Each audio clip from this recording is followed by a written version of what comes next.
नमस्कार दोस्तों। नवरात्रि 9 दिनों में माता की आराधना की जाती है। माता को प्रसन्न करने के लिए भक्त उनकी प्रिय चीज़ों को चढ़ाते हैं, लेकिन कुछ चीज़ देवी की आराधना में वर्जित भी मानी जाती हैं। दुर्गा नवरात्रि के योग के कारण माँ दुर्गा की आराधना बेहद फलदायी मानी जाती है। दोस्तों, इस बार चैत्र नवरात्रि 30 मार्च दिन रविवार से शुरू हो रही है, जो 6 अप्रैल दिन रविवार को समाप्त होगी। इस बार नवरात्रि का पर्व 8 दिन मनाया जाएगा। नवरात्रि की शुरुआत रविवार के दिन होने से माता हाथी पर सवार होकर आएंगी। हाथी पर सवारी माता की सवारी काफ़ी शुभ मानी जाती है। इससे भक्तों को विशेष लाभ होते हैं। मान्यता है कि नवरात्रि के समय माता धरती पर अवतरित होती हैं। उनके 9 रूपों की पूजा पूरे विधि विधान से की जाती है। इस समय माता को प्रिय चीज़ों को अर्पित करने से माता प्रसन्न होती हैं, लेकिन कुछ चीज़ों से देवी की आराधना में वर्जित माना जाता है। उन्हें भूल कर भी देवी को अर्पित नहीं करें। नवरात्रि में माता रानी को क्या नहीं चढ़ाना चाहिए, लेकिन उससे पहले यदि आप भी चाहते हैं कि माँ दुर्गा का आशीर्वाद आप पर बना रहे, तो वीडियो को एक लाइक करें और चैनल को सब्सक्राइब कर लें और कमेंट में जय माँ दुर्गा अवश्य लिखें और ज़्यादा से ज़्यादा लोगों के साथ शेयर करें, जिससे सभी को यह जानकारी मिल सके। एक कलश स्थापना के दौरान कभी भी चटके या टूटे हुए नारियल का इस्तेमाल नहीं करना चाहिए। ध्यान रखें कि अक्षत अर्पित करने से पहले गंगा जल से शुद्ध जरूर करें।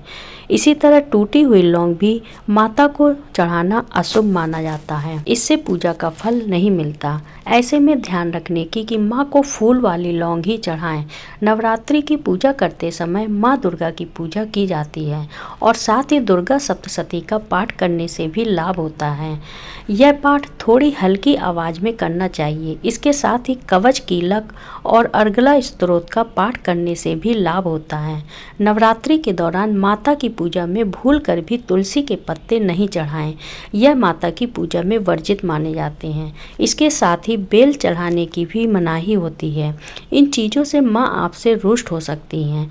नवरात्रि के दौरान माता रानी को केवल सात्विक चीज़ों का ही भोग लगाएं। भोग की वस्तुओं को प्याज और लहसुन के संपर्क में न आने दें। नवरात्रि में प्याज और लहसुन का इस्तेमाल वर्जित माना गया है। कोशिश करें कि माता रानी को घर पर बनी दूध की मिठाइयों का भोग लगाएं। माता की पूजा में हमेशा पूरी तरह खिले हुए फूलों का ही उपयोग करना चाहिए। देवी दुर्गा की पूजा में कुछ फूल जैसे कनेर, धतूरा, हरसिंगार और मदार का इस्तेमाल न करें। इसके अलावा चंपा और कमल के अलावा किसी भी अन्य फूल की कली नहीं चढ़ानी चाहिए। ऐसा करने से माँ दुर्गा रुष्ट हो सकती हैं, जिससे आपको कष्टों का सामना करना पड़ सकता है। शास्त्रों के अनुसार देवी को कमल और चंपा के अलावा किसी भी अन्य फूलों की कली चढ़ाना वर्जित है।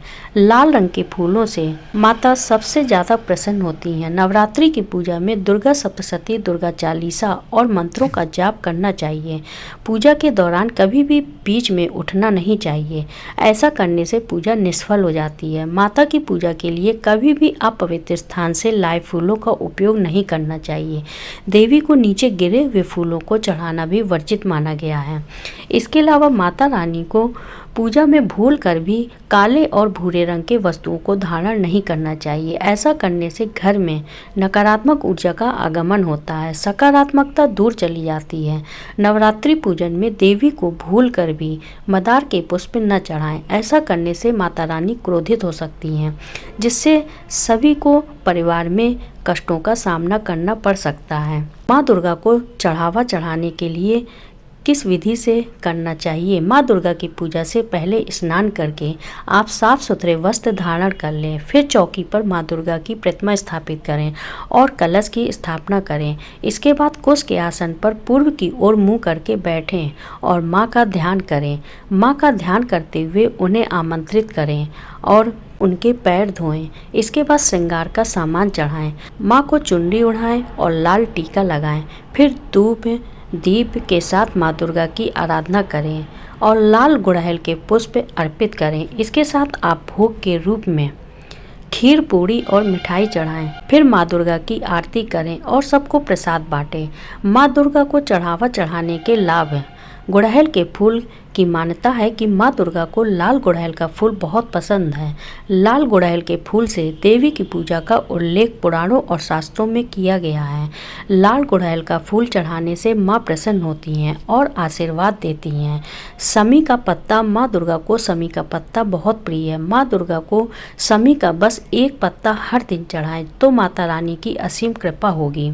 शुद्ध देसी घी से बना भोग, माँ दुर्गा को शुद्ध देसी घी से बना भोग लगाने से माँ प्रसन्न होती हैं और सभी कष्टों और रोगों से मुक्ति दिलाती हैं। सफ़ेद रंग के तत्व शक्कर मिश्रित दूध से बनी मिठाई का भोग लगाने से माँ विशेष वरदान देती हैं और दाम्पत्य जीवन सुखद होता है। शहद का भोग लगाने से माँ दुर्गा प्रसन्न होती हैं और अर्थ, धर्म, काम, मोक्ष चारों का फल देती हैं और जातक के जीवन से कष्टों को दूर करती हैं। ध्यान रहे, माँ दुर्गा की अगर घर में आप नवरात्रि के दिन समय पूजा करते हैं तो आप बाद में आरती करें और आरती के बाद हवन जरूर करें। हवन में पूरे परिवार के लिए एक एक लौंग का जोड़ा, जितने भी घर में सदस्य हों, फूल लगा हुआ जोड़ा हर सदस्य के नाम पर हवन में अर्पण करें, जिससे परिवार में सभी सदस्यों की खुशहाली बनी रहेगी, परिवार में सुख शांति बनी रहेगी और माँ दुर्गा की कृपा हमेशा पूरे परिवार पर बनी रहेगी। यह लौंग का हवन बहुत ही सिद्ध करता है घर के लिए, परिवार के लिए। इसलिए अपने परिवार की सुख शांति के लिए आप हर एक सदस्य के नाम का जो भी पूजा कर रहा है वह एक जोड़ा लौंग का अग्नि में अर्पण करें हवन करते समय, तो आपके यहाँ हमेशा खुशहाली बनी रहेगी। वीडियो पसंद आया हो तो चैनल को लाइक करें, सब्सक्राइब करें और ज़्यादा से ज़्यादा अपने रिश्तेदारों से शेयर करें, जिससे सभी को यह फल मिल सके। माँ दुर्गा का आशीर्वाद सभी को मिल सके। ध्यान रहे, लौंग का जोड़ा हमेशा टूटा हुआ ना हो, उसका फूल लगा हुआ हो, खंडित ना हो, फूल लगा हुआ ही हवन में अर्पण करें। आपके घर में जो सदस्य नहीं हैं तब भी आप उनके नाम का, जो भी पूजा कर रहा है उनके नाम का लौंग का जोड़ा जरूर अग्नि पे अर्पण करें। इससे हमेशा घर में खुशहाली बनी रहती है, बहुत ही ज़्यादा लाभप्रद पहुंचाता है। नवरात्रि में अगर आपने यह किया, यह बहुत ही शुभ फलदायी घर के लिए है। घर में हमेशा खुशहाली और तरक्की के रास्ते खुलते रहते हैं। धन्यवाद।